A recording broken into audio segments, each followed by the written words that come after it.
Hello and welcome. I hope you're safe and well. In today's exciting episode, I make two jackets. It's jacket A and jacket D from Simplicity pattern S9124. And they're both reversible as well. One's in Halloween fabric and the other one's just in two vintage floral and seed ones. It's perfect. Perfect, perfect, perfect.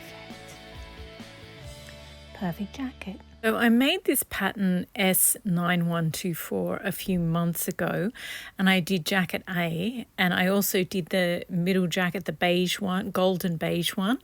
I did those two in a video, and then I sort of altered it a little bit and did a different version, still A, but I just changed it a bit to make it less baggy basically, and I didn't like the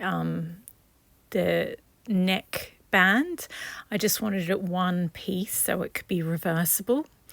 And so I'm going to do another version of A and another version of D. D has grown on sleeves. That's when you cut out the big awkward bit and just sew front and back together and the sleeves are already in there. And the other three jackets have separate sleeves, so you make the front, make the back, then sew the sleeves on. These are some other ones that I've got in my pile to do in the near future. These two I like, but they both have darts and I just didn't have the patience to be doing darts today. So I will get to them hopefully before the end of the month, but today we're going to do these two jackets from the Simplicity S9124. Oh, and these were just up on the sideboard, so I'll move these so I can put up the jackets that I've already made from this pattern, and I'll tell you how I'm going to change them. I have started stitching on some of the flowers, but oh my gosh, I only did two bits of thread and it took forever. This one I have decided I used half the keys to do the collar and cuff beading on that, and I've decided I'm going to use the rest of the red keys on the back. So I'm very clear about the design for that. And the safety pin one, I found more safety pins because of course I did. So now I'm thinking I'll do a design on the back with safety pins. I'm not sure how. I don't know. I didn't put any safety pins on the back. Anyway, so this is the original one I did from jacket A of S9124. And then the one on the left, red and blue and yellow, was the second version I did that's slightly less baggy. And then the middle one is the tweed version I did with sequin on it. It needs, and this is me showing you the back, I didn't like the back. It's too long for me. I have a short torso. That just means that your legs are relatively long and your body is relatively short. So I feel like to even out my body, I just need to crop the back. I'm fine with the front the way it is, but I really need to crop the back a little bit. So that's what I'm going to do with A, is the one with the separate sleeves, and then D is the one that has grown on sleeves, or dolman sleeves, which means the big awkward pieces where you cut out the back and the back of the sleeve and the front and the front of the sleeve all in one big bit. So this is me just showing you, I'm doing the small size and it's just so baggy. I know kimono style jackets are supposed to be baggy, but this just feels super baggy to me. I've got some Halloween fabric because it's October. I've actually got two different types, and then the other jacket that I'm doing is this vintage quilting cotton with like a seed pod design. You can see the curve of the back there, so it's folded in the middle. I've lowered the neckline of the back. I've changed the neckline at the front, and I've cropped the back of the jacket as well. So what you do first is lay out the back piece and then put the two front pieces on top and pin them together at the shoulders, matching the notches, and then do the same because it's reversible. It's basically two jackets, and then you sew them together. Once you've made each jacket, you sew them together. So the vintage floral one and the vintage seed pod one. So, and I'm just showing you that the back is quite cropped compared to the front, which is good. It's still really baggy though, but yeah, I'm happy with the back of that one. So they're pinned and ready to be sewn, machine sewn. So the next one is, this is the two Halloween fabrics. One's sort of cartoonish and the other one looks like sketches or illustrations. This one, I love the cats. They look so daft and silly. It's adorable. And then this one has got skulls. They're both they're both got skulls. So yeah, it's Halloweenish, but I keep calling it Yorick because there's a skull. Anyway, and I like the pumpkins. They're quite cute, but the cats are just the thing that make me laugh in this one. Anyway, so I've got, again, two fronts and the back cut on the fold. I did the same thing. I curved the back up instead of curving it down, which it does. And then this is the back piece. Because I've curved it, like made it so short, it looks super wide, but actually it's not that wide. So I laid down the back piece and then put the two fronts on top. And here you can really see that the sleeve is already part of it. So I pinned the shoulder bit first, and then you turn it upside down and you pin the undersleeve and the side all in one.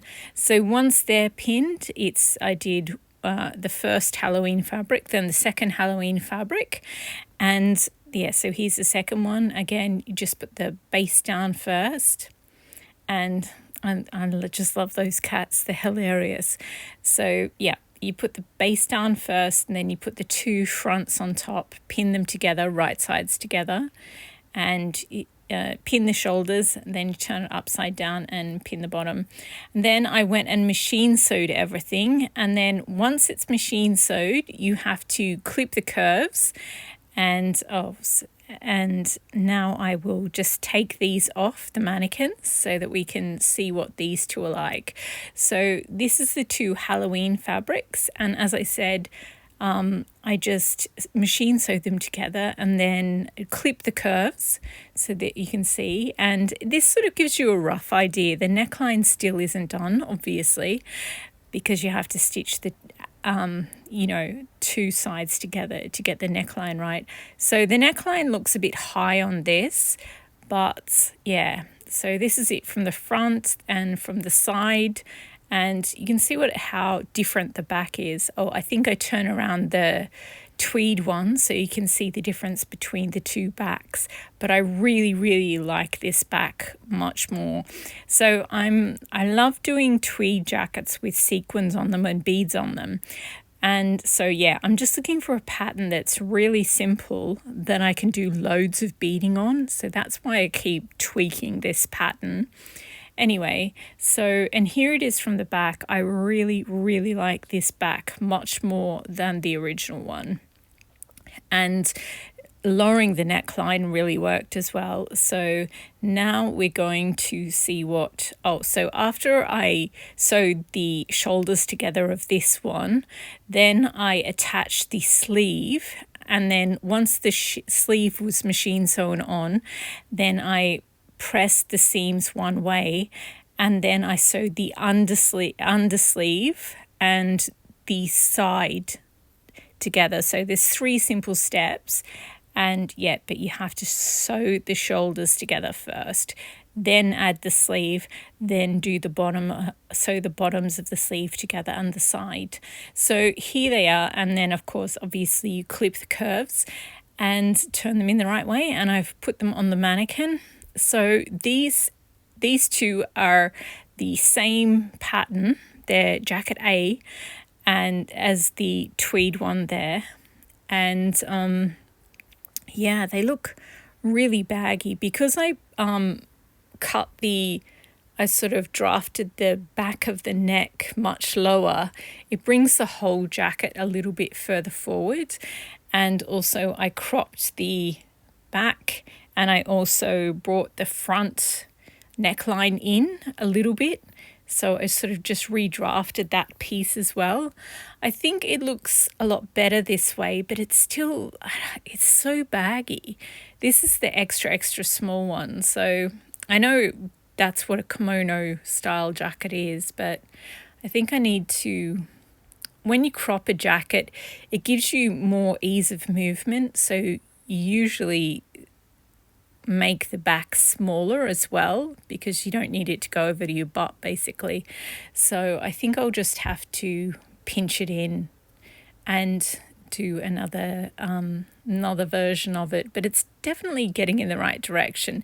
Anyway, so once I decided I like them fine enough for now, then I had to hand stitch down the seam allowance. A lot of people are fine with just machine sewing your seams down, but I can't stand that, so I just do it by hand. It does take loads of time, but it just looks so much nicer. Anyway, so this is me showing you that I've hand stitched the seams on the two Dolman sleeve jackets. Well, they're two separate ones of the two separate sides of the same one. And once I'd done the seam allowances down, then I turned one inside out and one out the right way, put the right sides together and pinned them. So now I just need to machine sew along the front edges, around the back of the neckline, down the front again, and right around the bottom. It's called bag lining. And once you do that, then you turn it, pull everything out through one sleeve, and the whole thing is done, and you just have to hand stitch the cuffs. So that one's ready to machine sew. And now again, I had to hand stitch all the seam allowance down, and this is me just showing you that I've done that, and it took forever, but these fabrics are so beautiful to work on. They're just lovely. I mean, the Halloween ones were cute, but these vintage florals and the vintage seed pods were really lovely. They are, and then I just pin them right sides together. Once again, you just pin them, and then I machine sewed them, and then you clip the curves. Because I've got that cropped bit at the back, I had to, and you cut the triangle off each of the corners as well so that it will turn out correctly. And I just clipped all the curves, and there was a lot of clipping to do because there's round bits at the front on one jacket, and then both of them have a curved back and they have the necklines curved as well. So there was lots of clipping to do. But I got there in the end, and then I pulled the jacket through one sleeve, and then I just pin them, or you press them, and now it is time to put them on the mannequins. So this is the first side. I don't love the back of this Halloween one. It kind of looks very broad, so I might have to do something about that. If I pinch it in, it still fits fine. So I think, it's just so baggy. It's ridiculous. But anyway, this is them both from the front. I really like this seed pod one. This one, I just pin back the front lapels like makes it look more vintage. Actually, it kind of makes it look more like a shirt. But this grey one, it just looks so big. It's great. I like the size, I like the proportions, but I think the bottom half of the front center, I think I'll still sort of shave a little bit more off the edge of that. So it's much better than the purpley navy colored one, but I think it just needs a little bit more of a tweak. And this is them from the side. I really love the silhouette. It's much nicer, and it's much more what I want, because I just want something that's sort of can be flowy if you use a flowy fabric, but it can be I just want something that I can make in tweed and add lots of beading or sequin to, so it will have a sort of heaviness and hang to it, a drape to it once it's beaded. So it might if you can't tell what I'm looking for, that's what I'm looking for. And I'm considering sort of making the backs of them less baggy because yeah, the beading, yeah, it's sort of, I don't know. On the one hand, it's cute when it sort of swings around and the weight of the bead swings. On the other hand, when it's perfectly fitted, it's also awesome. So I'm just really indecisive at the moment. And this is the second side, the vintage floral in. It's just like unusual colors, olive, grey, yellow and blue. Such a weird combination, but I don't know, I really like it, especially at the end. I turn up the cuffs so you can see the grade C pods on the other side. It's really nice. So, but obviously when you're making a beaded one, you're not going to turn up the cuffs or it will, you know, wreck the beading.